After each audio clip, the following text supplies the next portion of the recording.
नमस्कार, मैं मयूर अलवेल, आप देख रहे हैं उदयपुर न्यूज। इस वक्त हम लोग एकलिंगपुरा में आए हुए हैं, जहां पीछे आप ये जमीन जो देख रहे हैं, ये दो पड़ोसियों के बीच में विवाद की वजह बन गई।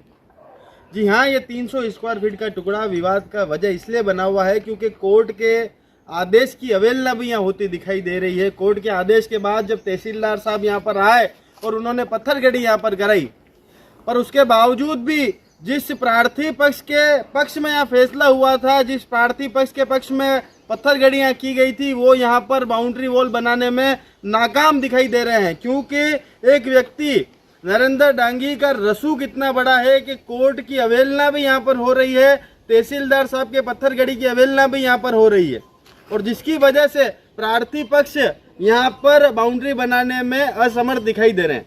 प्रार्थी पक्ष हमारे साथ है, उनसे बात करते हैं। सर, सबसे पहले तो ये बताएं कि पूरा ये जो विवाद है, किस वजह से विवाद है और क्या वजह रही?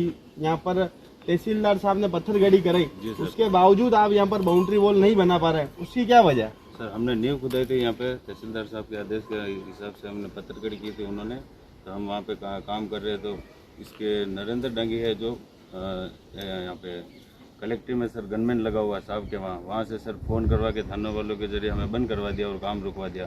151 में हमें बंद कर दिया सर एक बार तो। अच्छा, 151 में बंद भी कर दी? तो हाँ, उसके पिताजी यहाँ पे काम कर रहे हैं, मैंने थाने में फ़ोन किया तो वो बोल रहे करेंगे काम, तो और उन्होंने नींव वापस भर दी और ये लकड़ियाँ वगैरह लगा दी सर।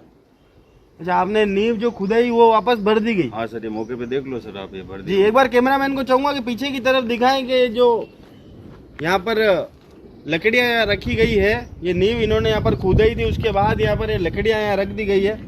तो भाई साहब, यार ये पड़ोसी है तो आपस में बैठने बात कर लेनी चाहिए था सर। आपस में तो हम समझना चाह रहे सर, 4 साल पहले इन्होंने केस कर दिया, उसको स्टे चल रहा था, उसके बाद कोर्ट के आदेश के हिसाब से हमने पत्थरगड़ी करवाई सर।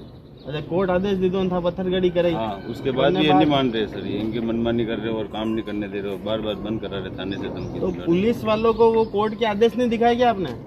सर सब दिखाए तो वो तो बोलते हैं कि तुम्हारे पास बाउंड्री बनाने का आदेश नहीं है, वो आदेश नहीं है, अलग अलग तरह का बोलते हैं सर। हर चीज का तो गवर्नमेंट आदेश देने से तो रहा सर।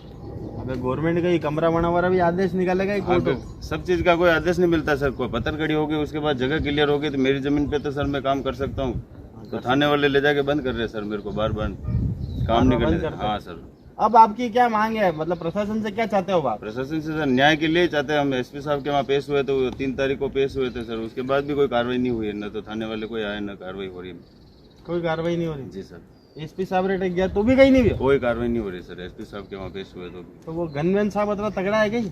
तगड़ा है वो तो आप ही पता होगा, देख लो, कार्रवाई नहीं हो रही तो तगड़ा जदी तो कार्रवाई नहीं हो रही। अच्छा, तो प्रशासन से भी निवेदन है कि इस ओर ध्यान दिया जाए ताकि ये लोग आम जन यहाँ पर सुरक्षित अपने आप को सहज महसूस कर सके। कोई सरकारी अमले का अधिकारी या पुलिस प्रशासन से ताल्लुक रखने वाला व्यक्ति इन्हें अगर डरा रहा है, धमका रहा है, तो ये बहुत सोचनीय बात है। और मैं चाहूँगा कि तमाम अधिकारियों से भी निवेदन करूँगा कि इस विषय में गंभीरता से लेवें और इनका जो हक है वो दिलाने का इनको यहाँ प्रयास किया जाए। अगर गवर्नमेंट की तरफ से, तहसीलदार साहब की तरफ से पत्थरगड़ी यहाँ कर दी गई तो इन्हें बाउंड्री बनाने की इजाज़त भी यहाँ पर